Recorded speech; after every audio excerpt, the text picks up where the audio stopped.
신명기 10장 1절에서 11절 말씀. 그때 여호와께서 내게 이르시기를 너는 처음과 같은 두 돌판을 다듬어 가지고 산에 올라 내게로 나아오고 또 나무괴 하나를 만들라.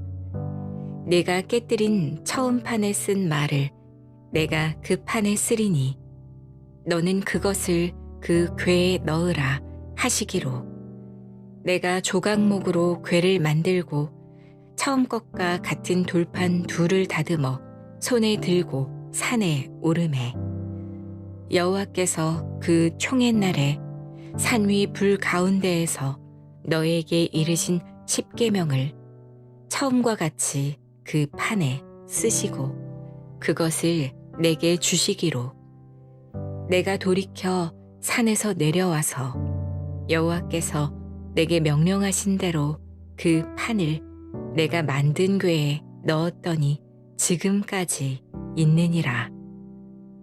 이스라엘 자손이 브에롯 브네 야간에서 길을 떠나 모세라에 이르러 아론이 거기서 죽어 장사되었고 그의 아들 엘르아살이 그를 이어 제사장의 직임을 행하였으며 또 거기를 떠나 굿고다에 이르고 굿고다를 떠나 욤바다에 이른즉 그 땅에는 시내가 많았으며 그때 여호와께서 레위 지파를 구별하여 여호와의 언약궤를 매게 하며 여호와 앞에 서서 그를 섬기며 또 여호와의 이름으로 축복하게 하셨으니 그 일은 오늘까지 이르느니라. 그러므로 레위는 그의 형제 중에 분깃이 없으며 기업이 없고 내 하나님 여호와께서 그에게 말씀하심 같이 여호와가 그의 기업이시니라. 내가 처음과 같이 40주 40야를 산에 머물렀고 그때에도 여호와께서 내 말을 들으사 너를 차마 멸하지 아니하시고 여호와께서 내게 이르시되 일어나서 백성보다 먼저 길을 떠나라. 내가 그들에게 주리라고 그들의 조상들에게 맹세한 땅에 그들이 들어가서 그것을 차지하리라 하셨느니라. 샬롬. 오늘도 하나님의 말씀으로 하루를 시작하시는 여러분들에게 하나님 은혜와 평강이 충만하게 넘치시기를 간절히 축복합니다. 2025년 9월 9일 화요일 신명기 10장 1절에서 11절 말씀을 가지고 기도하면 기회가 생깁니다 라는 제목으로 함께 말씀 나누도록 하겠습니다. 예전에 봤던 영화 에반 올마이티라는 영화 이런 대사가 나오죠. 누군가 인내를 달라고 기도하면 하나님은 인내심을 그냥 주시는 것이 아니라 인내할 수 있는 기회를 주신다. 누군가 가족의 사랑이 깊어지기를 기도하면 하나님은 가족과 함께 할 수 있는 기회를 주신다. 즉 기도의 응답이라는 것은 우리가 원하는 것을 즉시 손에 쥐어지는 방식으로 오지 않고 하나님께서 상황을 통해 기회를 통해 우리를 새롭게 빚어 가신다는 것을 알 수 있습니다. 요즘에 뭐 릴스라고 하나요? 쇼츠라고 하나요? 뭐 그런 거 인스타에도 막 그런 게 있어서 이걸 제가 영상으로도 봤던 기억이 나는데 이 말은 사실 신앙의 원리를 아주 잘 보여주는 것이죠.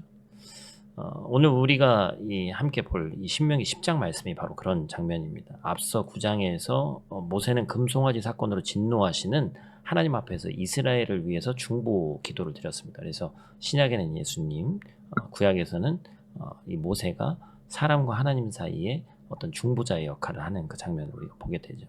멸망할 수밖에 없는 백성이었지만 모세의 기도 덕분에 하나님은 진노를 거두셨고 그 백성은 다시 하나님의 백성으로 불리게 된 거예요. 그래서 오늘 본문은 그 기도의 이제 결말을 우리가 함께 보게 됩니다. 그래서 오늘 말씀의 제목대로 기도하면 기회가 생기는데 어떤 기회가 생기고 어떻게 생기는지 우리가 함께 크게 세 가지로 나눠보도록 하겠습니다.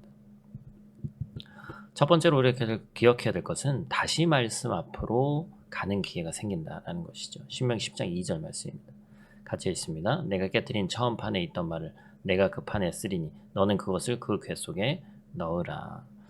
이스라엘이 범죄했을 때 모세가 돌판을 깨뜨렸죠. 그것은 단순히 돌이 아니라 하나님의 언약이 깨져버린 사건이었습니다. 그런데 하나님은 거기서 그냥 뭐 진노하신다거나 그래도 하나님이 새겨 주셨는데 어떻게 모세야 네가 아무리 화가 나도 그럴 수 있느냐 이렇게 얘기하지 않고 그 돌판을 담을 또 궤를 만들게 하셨어요. 이 궤는 민수기에 처음 등장하는 언약궤죠. 단순히 십계명을 보관한 이 나무 상자가 아니라 하나님의 임재와 신앙의 중심을 상징하는 것이라고 말씀드렸습니다. 이스라엘은 이 궤가 진영 한가운데 있을 때 하나님께서 자기들과 함께 하심을 알 수 있었죠. 하나님께서 돌판만 주시지 않고 그것을 담을 궤까지 만들게 하신 것은 그 말씀이 후대까지 보존되도록 하시려는 뜻이었습니다. 오늘 우리의 기도도 마찬가지죠. 우리는 당장의 문제 해결만을 위해서 기도할지 모르지만 하나님은 그 기도를 통해서 말씀을 다시 주시고 그 말씀이 우리의 자녀와 후대까지 이어지게 하시는 겁니다. 모세의 기도가 그랬어요. 궤에 담긴 말씀은 이스라엘의 미래를 위한 기회였고 기도는 단순히 위기를 모면한 사건이 아니라 다음 세대까지 신앙을 이어주는 은혜의 길을 열었습니다. 오늘 우리 이민교회, 디아스포라 교회, 우리 교회에 사는 또 우리 교회의 현실에서 신앙생활하는 우리도 마찬가지죠. 낯선 땅에서 바쁘게 살아가다 보면 말씀을 놓치기 쉽습니다. 그러나 핑계죠. 너무나도 좋은 핑계입니다. 그러나 우리가 기도를 붙잡을 때 하나님은 다시 말씀 앞으로 우리를 불러 세우시는 거예요. 결국에 기도는 다시 말씀 앞으로 돌아가는 길이고 우리의 자녀 세대가 이방 땅에서 신앙을 이어갈 수 있는 길을 여는 은혜의 통로라는 사실을 잊지 않는 저와 여러분들 되시기를 간절히 축복합니다. 두 번째로 기억해야 될 것은 하나님으로 만족하는 삶입니다. 9절 말씀이죠. 같이 있습니다. 그러므로 레이는 그의 형제 중에 분깃이 없으며 기업이 없고 내 하나님 여호와가 그의 기업이시라. 아멘. 기도를 통해서 우리는 하나님으로 만족하는 이 신앙을 배울 수 있습니다. 본문을 보면 금송아지 사건으로 사실상 제사장직이 끊어질 수도 있었어요. 여러분 이 아론이 얼마나 큰 죄를 지었습니까? 그런데 모세의 중보기도로 인해서 제사장직을 연임하게 하셨고 그 결과 레위 지파가 구별되어 궤를 매는 하나님의 일을 하게 되는 사명을 맡았습니다. 그런데 이제 레위 지파에게는 다른 지파처럼 땅의 분깃이 주어지지 않았죠. 이 12지파 중에 레위 지파만 땅이 없는 거예요. 근데 하나님이 그들에게 얘기하셨죠. 너희는 기업과 분깃이 없는데 나 여호와가 너희의 분깃이다. 뭡니까? 세상의 눈으로 보면 땅이 없으니까 손해죠. 허전해 보이는 자리입니다. 땅도 없고 받는 것도 없고 가진 것이 없는 삶이에요. 그런데 하나님은 선택된 이스라엘 백성 중에 또 선택된 레위 이 거룩한 백성들에게 하나님의 일을 하는 자들에게 영광스러운 몫을 주신다. 그것이 바로 하나님이다. 여러분 이게 진짜 신앙이에요. 세상의 눈에는 부족해 보이고 세상의 기준에는 손해 같지만 하나님 한 분만으로 만족하는 삶을 받았으니까 레위 지파는 가장 축복받은 지파입니다. 기도하면 하나님은 우리를 그 자리로 인도하시는 거예요. 세상에서 무언가를 얻는 것이 기도의 응답이 아니라 하나님이 나의 몫이고 하나님이 나의 만족이 되는 은혜가 기도의 응답인 것입니다. 하나님 외에 다른 것이 목적과 수단이 되다 보면 결국에는 문제가 생기게 돼 있어요.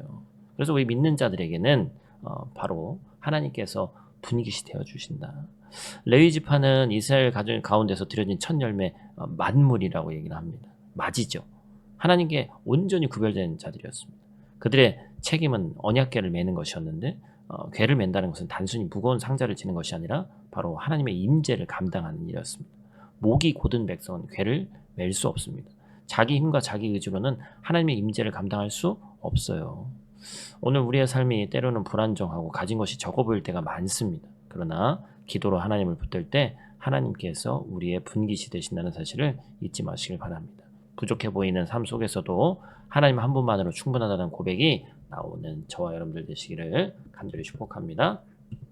마지막 세 번째로 우리가 기억할 것은 기도가 기회로 바뀐다라는 것입니다. 11절 말씀 같이 있습니다. 여호와께서 내게 이르시되 일어나서 백성 앞에서 길을 떠나라. 내가 그들에게 줄 것이라 맹세한 땅에 들어가게 하리라. 아멘. 모세가 40일 동안 결국에는 하나님과 교제하면서 첫 번째 십계명을 갖고 왔는데 깨졌고 다시 40일 동안 하나님 앞에 엎드렸을 때 하나님은 그를 또 받아들여 주셨습니다. 일어나서 백성을 인도해라. 또 선포하셨어요. 하나님이 이스라엘의 죄와 실패 때문에 역사를 끝내지 않으시고 언약이 계속해서 이어졌고 그들의 이 출애굽 여정이 다시 이어졌습니다. 백성은 하나님을 버렸지만 하나님은 백성을 버리지 않으셨습니다. 여러분 이게 놀라운 은혜죠. 우리는 다시 한번 기회가 없을 것 같은데 사단은 이걸 너무나도 잘 알죠. 그래서 하나님과 우리가 갈라졌을 때 또 다른 기회는 없다. 너는 이제 끝났다라고 얘기하는데 하나님께서는 다시 한번 또 우리에게 은혜를 주시는 거예요. 이것이 바로 기도의 결과고 그 기도가 하나님과 동행할 수 있는 길을 여는 거죠. 우리의 삶에도 하나님과의 동행이 끊어진 것 같은 순간이 있습니다. 죄와 실패 때문에 하나님이 나를 버리신 것 같은 순간 내 인생의 여정이 멈춘 것 같은 때가 있다라는 것이죠. 근데 뭐가 힘을 나게 하는 거예요? 바로 기도가 다시 한번 하나님과 우리를 관계를 이어주는 은혜의 통로가 되는 거예요. 결국엔 그것을 우리가 반드시 기억하고 있어야 되는 것이죠. 그래서 미국의 신학자 하워드 서먼이라는 이 박사님이 있는데 이분이 이렇게 얘기했습니다. 내가 길을 잃었다고 생각될 때 무릎 꿇고 기도하라. 그러면 하나님이 다시 길을 보여주신다. 아멘. 인생의 가장 힘든 순간에 발자국이 하나뿐일 때 그것이 하나님이 우리를 버리신 것이 아니라 오히려 우리를 업고 걸으신 순간이라고 제가 말씀드렸었죠. 이것이 바로 동행의 은혜입니다. 고국을 떠나와서 살고 있는 우리의 삶도 마찬가지입니다. 우리의 삶이 종종 더 막막하고 언어적, 문화적 한계에 부딪힐 때가 많이 있고 정서적으로 너무나 다를 때가 많이 있어요. 하나님이 멀리 계신 것처럼 느껴질 때가 있습니다. 그러나 기도하면 하나님은 오늘도 또 길을 열어주시는 하나님이신 줄 믿습니다. 가족의 신앙이 회복되는 길, 자녀들의 믿음을 붙드는 길, 교회가 다시 부흥하는 길, 가정이 다시 살아나는 길, 그것이 바로 기도가 거기에 열쇠가 있다는 것입니다. 사랑하는 성도 여러분, 기도는 단순히 문제 해결을 위한 수단이 아니고 기도는 하나님께서 새로운 기회를 주시는 문입니다. 모세의 기도가 언약궤로 세워져서 말씀이 보존됐고 레위 사람들이 세워져서 겸손과 순종으로 사명을 감당했고 하나님은 이스라엘과 다시 동행하시겠다고 약속하셨어요. 이것이 바로 기도의 열매입니다. 기도가 멈추지 않는 한 동행은 멈추지 않습니다. 우리가 그것을 꼭 기억하셔서 우리 삶에서 넘어지고 깨어지지만 기도하면 하나님은 반드시 기회를 주신다는 사실을 잊지 않는 저와 여러분들 되시기를 간절히 축복합니다. 오늘 하루 이제 여러분들 실천하기를 원하는 사항은 이제 매일마다 바꿔가면서 하기도 참 쉽진 않지만 오늘 말씀을 근거로 해서 하면 하나님께 우리가 어떤 일을 하고 있는데 또 부족하고 넘어지고 뭔가 잘 안 되고 할 때가 너무나도 많이 있죠. 그때 그 순간에 오늘 말씀 묵상하셨으니까 주님 이미 주님께서 내 분이 몫이기 때문에 이미 주님만으로 충분하기 때문에 작은 불평 대신에 감사할 수 있는 한 가지를 찾아서 꼭 불평 대신 감사로 채워넣는 오늘 하루가 되시기를 간절히 축복합니다. 우리 다 같이 있는 자리에서 함께 기도하고 마치도록 하겠습니다. 사랑의 아버지 하나님, 오늘 말씀을 통해 기도하면 기회가 다시 생긴다는 귀한 진리를 배우게 하심에 감사를 드립니다. 이스라엘이 범죄했지만 중보자인 모세의 기도로 말씀을 받게 하셨듯이 우리도 기도를 통해 말씀 앞으로 나아가는 은혜를 허락해 주시옵소서. 우리의 자녀와 후대까지 이 말씀이 이어지게 하시고 이민자의 삶 속에서도 말씀으로 경고히 서는 오늘 하루 되게 하여 주시옵소서. 레위 지파처럼 세상 눈에는 부족해 보이고 많이 없는 것 같이 여겨지지만 주님 한 분만으로 만족하는 신앙을 배우게 하시고 가진 것이 없다고 불평하지 않게 하시고 하나님만이 우리의 분기시오 기업되심을 고백하는 감사하는 삶 살 수 있도록 하나님 도와주시옵소서. 모세의 기도로 이스라엘 다시 여정을 시작했듯이 우리의 기도가 우리 가정과 교회와 일터에서 새로운 기회를 열게 하시고 넘어졌을 때라도 반드시 일어나서 다시 걸어나가는 하나님의 음성을 듣는 다시 시작할 용기를 얻는 우리 될 수 있도록 하나님 도와주시옵소서. 오늘도 우리 푸르한마음 교회 모든 성도들의 삶에 기도의 문을 여시고 그 기도를 통해 새 기회를 열어주실 주님을 기대합니다. 오늘도 우리와 동행하여 주시옵소서. 예수님 귀하신 이름으로 기도드립니다. 아멘.